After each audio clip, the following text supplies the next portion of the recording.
इस बार गांव में ठंड कुछ ज्यादा ही बढ़ गई थी। हवा ऐसी चुभ रही थी मानो बदन में सुइयां चुभो दी गई हो। कोहरा धीरे धीरे सब कुछ निकलता जा रहा था। रात का सन्नाटा इतना गहरा था कि दिल की धड़कन तक साफ सुनाई दे रही थी। सब कुछ शांत था, लेकिन उस खामोशी के भीतर एक अजीब सी बेचैनी तैर रही थी। ऐसा लग रहा था जैसे रात खुद कोई कहानी सुनाने वाली हो। गांव के कुछ लोग रोज की तरह दिन भर का काम निपटाकर पीपल वाले चबूतरे पर जमा थे। आग जल रही थी, लेकिन ठंड फिर भी बदन के आर पार हो रही थी।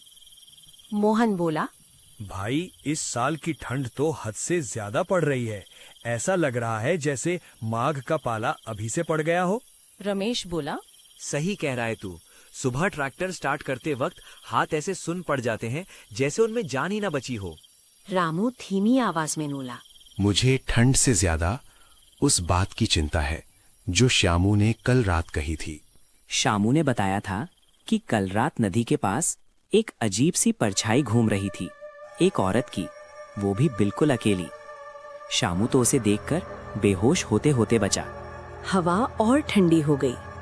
आग की लपटें भी जैसे सिहरने लगी हों। सब एक दूसरे की तरफ देखने लगे।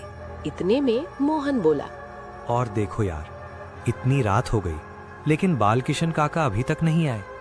उनके बिना तो चबूतरे की रौनक ही नहीं जमती। तभी धुंध के बीच दूर से एक आकृति उभरती दिखाई दी। धीरे, बहुत धीरे, जैसे कोहरा खुद किसी को हमारी तरफ धकेल रहा हो। अरे रमेश देखो, लगता है काका आ रहे हैं। अरे काका, आज तो बड़ी देर कर दी आपने। हम सब आपका ही इंतजार कर रहे थे। बालकिशन काका बोले, अरे रमेश, खेत में थोड़ा काम फंस गया था। ऊपर से ये ठंड सीधी हड्डियों में घुस जाती है। आग की रोशनी उनके झुर्रियों भरे चेहरे पर पड़ रही थी। आज उनकी आंखों में कुछ अलग ही चमक थी। बालकिशन काका रमेश से बोले, रमेश, जरा गजेंद्र भैया की दुकान से चाय ले आ। आज की कहानी चाय के बिना पूरी नहीं होगी।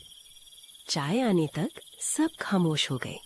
बस आग की लकड़ियों की चटकने की आवाज और ठंडी हवा की सनसनाहट।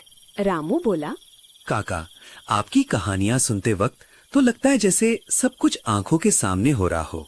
बालकिशन काका धीमी रहस्यमयी आवाज में बोले, आज जो कहानी मैं सुनाने वाला हूँ वो कोई मनगढ़ंत किस्सा नहीं, ये मेरी अपनी जिंदगी की घटना है। बालकिशन काका अपनी कहानी शुरू करते हैं। सभी लोग कहानी सुनने के लिए बेताब थे। कहानी में कुछ ऐसा होने वाला था जिसकी कोई कल्पना भी नहीं कर सकता था।